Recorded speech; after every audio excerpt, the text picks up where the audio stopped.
Baik, di sini saya akan menjelaskan terkait kebijakan moneter.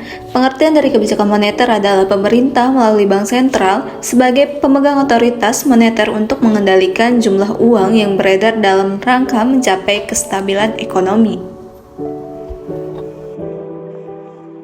Pelaksanaan kebijakan moneter memiliki beberapa tujuan.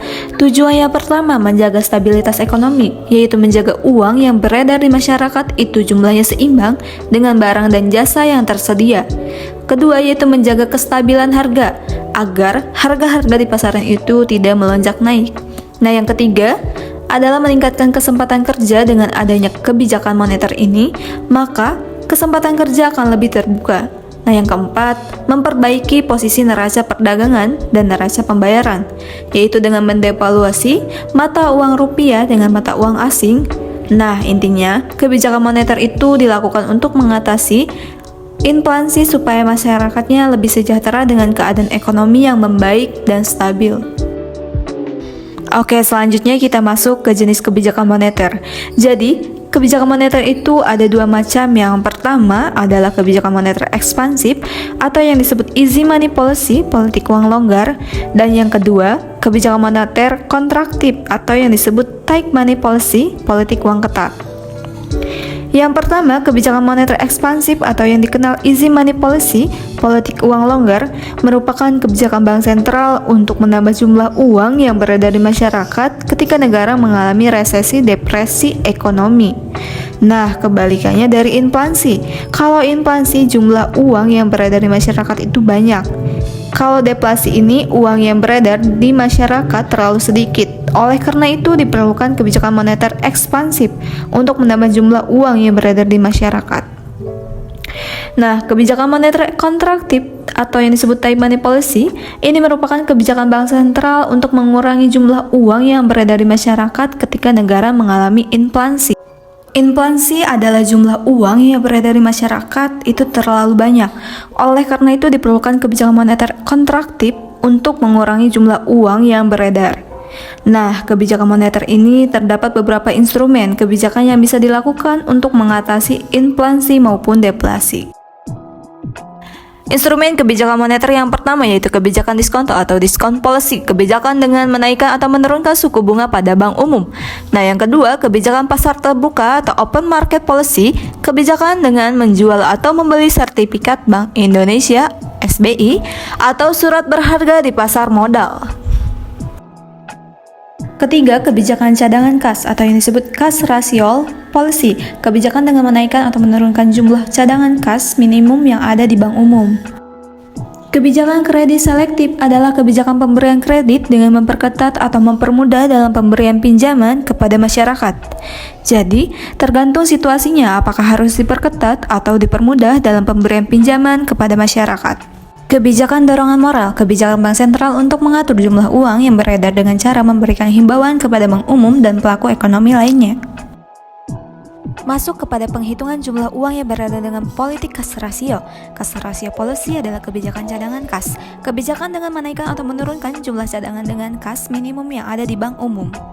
Contoh kasusnya yaitu jika Bank Indonesia menetapkan cadangan wajib minimum yang harus ditaati oleh bank umum sebesar 12,5% dan bank umum memiliki alat likuid sebesar 40 juta, maka jumlah uang yang beredar adalah rumusnya yaitu sudah kita ketahui bahwa cadangan wajib sebesar 12,5% dan alat likuidnya sebesar 40 juta. Nah, jumlah uang yang beredar sama dengan alat likuid atau uang tunai dibagi cadangan wajib minimum. 40 juta dibagi 12,5%. Nah, di sini 0,125 atau 125 sama dengan 12,5%. Hasilnya yaitu 320 juta. Jadi, jumlah uang yang beredar adalah sebesar 320 juta. Baik, di sini saya akan menjelaskan terkait inflasi penerapan kebijakan moneter. Instrumen kebijakan moneter ada 4. Yang pertama yaitu instrumen melalui kebijakan diskonto atau suku bunga. Kedua, operasi pasar terbuka atau jual beli surat berharga. Ketiga, cash ratio atau giro wajib minimum. Dan yang terakhir yaitu kredit selektif. Kontraktif dilakukan ketika terjadinya inflasi dan ekspansif dilakukan ketika terjadinya deflasi.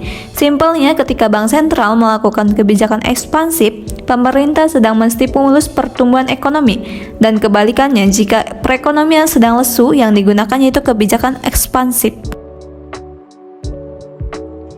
Masuk kepada penerapannya, kebijakan kontraktif kalau misalkan terjadi inflasi maka suku bunga akan dinaikkan. Jika ingin menstimulus pertumbuhan ekonomi, maka yang dilakukan adalah ekspansif dengan cara menurunkan suku bunga. Nah, di sini menjual SBI atau membeli SBI di dalam kebijakan operasi pasar terbuka. Jika terjadinya deflasi, maka untuk menstimulus pertumbuhan ekonomi dengan Bank Indonesia akan membeli surat-surat berharga yang dimiliki oleh masyarakat. Ketika kontraktif, maka Bank Indonesia akan menjual surat-surat berharga sehingga masyarakat akan memegang surat tersebut dan mengurangi jumlah uang yang mereka pegang, atau mengurangi jumlah peredaran uang untuk mengontrol inflasi. Jika terjadinya kebijakan moneter kas rasio, maka kebijakan kontraktifnya akan meningkatkan cadangan kas. Nah, kebijakan ekspansifnya akan menaikkan cadangan kas. Nah, kredit di sini jika terjadi inflasi maka kebijakan yang dikenal yaitu kebijakan uang ketat atau tight money policy. Ketika terjadinya deflasi atau ekspansif, maka kredit akan dimudahkan atau yang kita kenal dengan istilah kredit longgar, easy money policy. Selanjutnya yaitu kebijakan moneter di Indonesia era pandemi COVID-19. Dalam melaksanakan kebijakan moneter, Bank Indonesia menganut kerangka kerja yang dinamakan Inflation Targeting Framework atau ITF.